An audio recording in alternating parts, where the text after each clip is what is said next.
the naysayers would say that right now the fundamental concerns are mounting.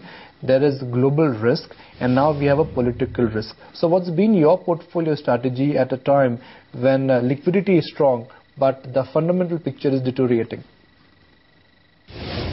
I'm a great believer, as you know, Nicholas, in India's growth story on long-term basis. So whatever picks which I have, they remain for long-term period. So they don't go by the quarter or by the year.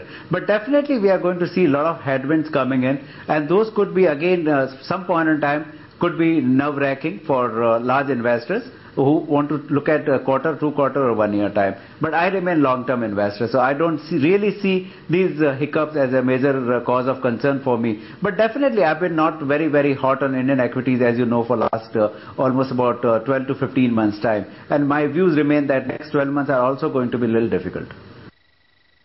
Anil sir, at a time when, the Bank of Japan is following a loose monetary policy, LTRO has started and Operation Twist is on in the US, the global markets are likely to be flush with liquidity. Which are the best businesses to buy when liquidity is strong?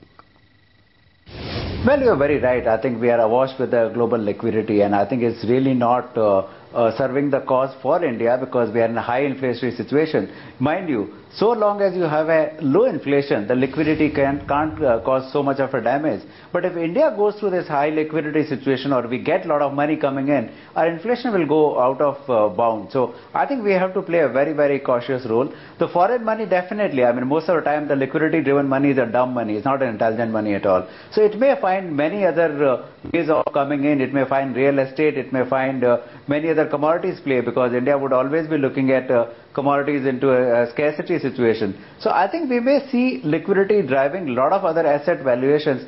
But looking at the equity market, I don't think we are going to see a major fireworks from now onwards. I mean, I expect equity markets to correct rather than to go up in next 6 to 12 months period.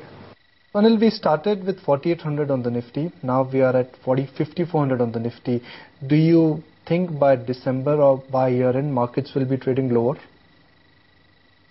I'm not right now predicting for the December 2012. I'm taking a 6 months call, because to my mind from April to September we're going to have a real difficult time. So my call is that the markets may correct by 10% from now.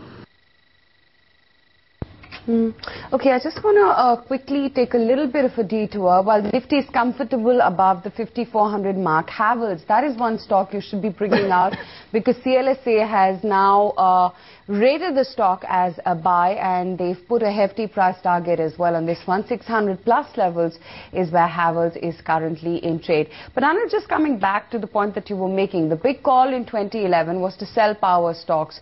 What is your big call for 2012, and where are you ready to allocate disproportionate sums of money?